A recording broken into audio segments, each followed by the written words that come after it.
When the pandemic was announced globally in 2020, the travel and tourism industries were exceptionally hurt. Air Canada was certainly not an exception. In February 2020, Air Canada's price was sitting at $46.22 a share. Within a month's time, it dropped to $12.41 a share. Today, as I record this video, it sits at $23.49 a share, half its worth back in February 2020. There are many doubts on the financial and asset capability of Air Canada to weather the ever-challenging situation of the global travel and tourism because of the evolving pandemic scenario. But the pandemic situation will not stay forever. People will travel again. As a matter of fact, in the US, people are already free to travel domestically. International travels begin to open. The airline industry will recuperate. The question now is Air Canada a value investment long-term? Or is Air Canada so indebted that there is a possibility of bankruptcy? Hello everyone, this is Ricey and welcome to my channel, The Quest for Wealth.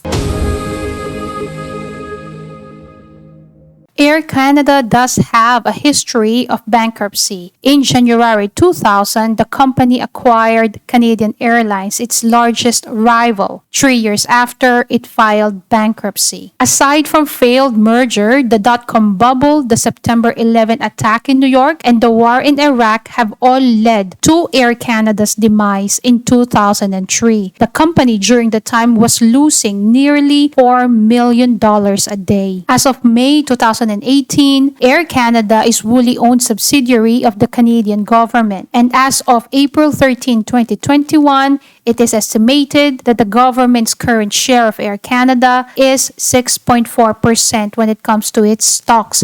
Now, this is needless to say that the government of Canada has got high stakes when it comes to the existence or demise of this company. This is an excerpt on the financial report of Air Canada for the second quarter of 2021. There are some positive news here. As you see here, the operating revenues of the company has grown to $837 million, an increase of $310 million or 59% from the second quarter of 2020. But then, looking here, the company has got a net cash burn of $745 million or about $8 million per day. So this is on average thus far for the second quarter of 2021, the company is burning cash of about $8 million a day. This figure is double the amount of money the company was losing back in 2003 when they announced bankruptcy. In 2003, they were losing $4 million a day, and as of late, the company is losing $8 million a day. So this is not a pretty sight to be reckoned with. But this $8 million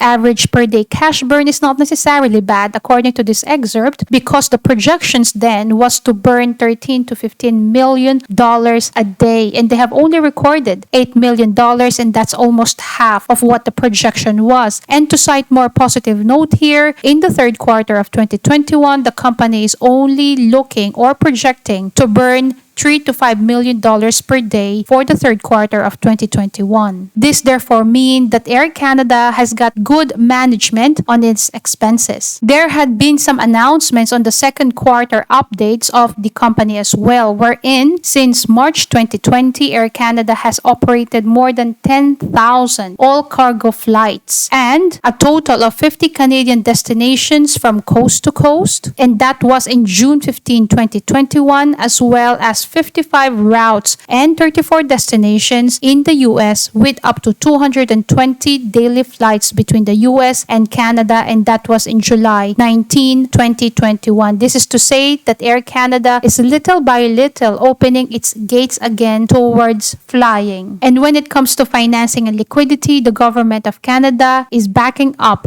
Air Canada through the Canada Enterprise Emergency Funding Corporation, which allows Air Canada to access up to $5.879 billion worth of liquidity. What's interesting with Air Canada is even before the pandemic, the company has recorded declining sales growth. If you will see on their revenue, yes, from 2015, the company was increasing their revenue, but when you make the calculation on the percentage growth of their their revenue year on year, in the last 5 years, the company has been depleting the growth of its revenue and therefore the gross profit as well. We are now looking at the income statement of the company, and in 2020, the company recorded a total net loss of minus $4.647 billion.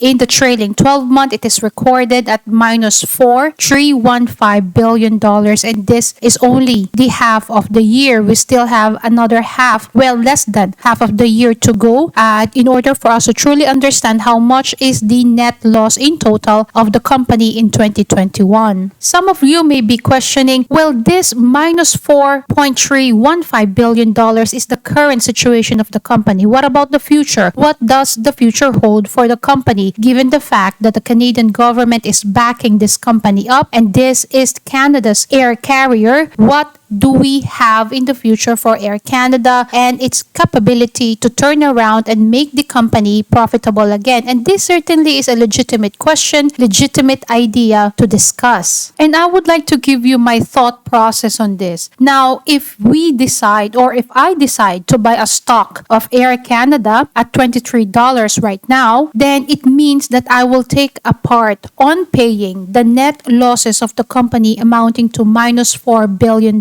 And then the future net losses of this company again. Do I want to take part on the losses, on the payments, liquidity, debt payments of this company through buying their stock and hoping that in the future the company will turn around? To me personally, the answer is no. I would rather look around, evaluate another company, and pay $23 until $25 a share to a company that is already profitable. I will not gamble in a company hoping that this company will make a turnaround. Now, going back to our original question, is Air Canada a value investment long term, or is Air Canada so indebted that there is the possibility of bankruptcy? I am not certainly sure or absolutely certain about the idea of bankruptcy, but I would say that it is something that could happen again with this company. There are many positive notes and announcements on their report. These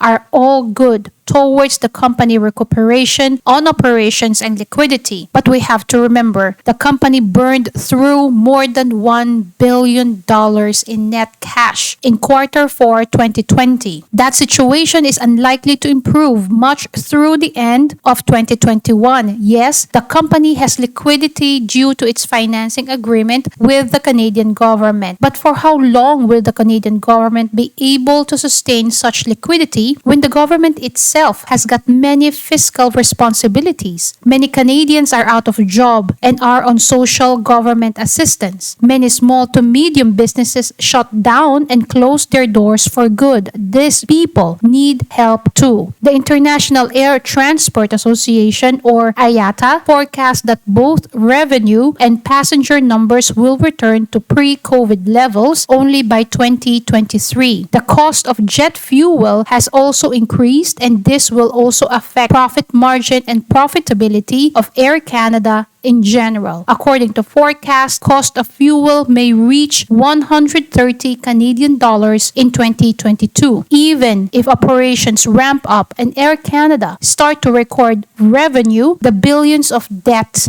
it incurred need to be paid and will certainly affect profits. The overall quality of Air Canada as a company right now, whether finance or operations, is low. It seems that the government will have to mitigate financially to keep the company afloat. It is, after all, Canada's flag carrier. But at $23.49 a share, I believe that this is still very expensive. To my opinion, there are many other companies worth buying for this price than Air Canada. Thank you very much indeed. I hope that you enjoyed this video, and I hope that you gained value from my video and my channel as a whole. If you did, please share, like, and subscribe, and I certainly hope to see you on my next video.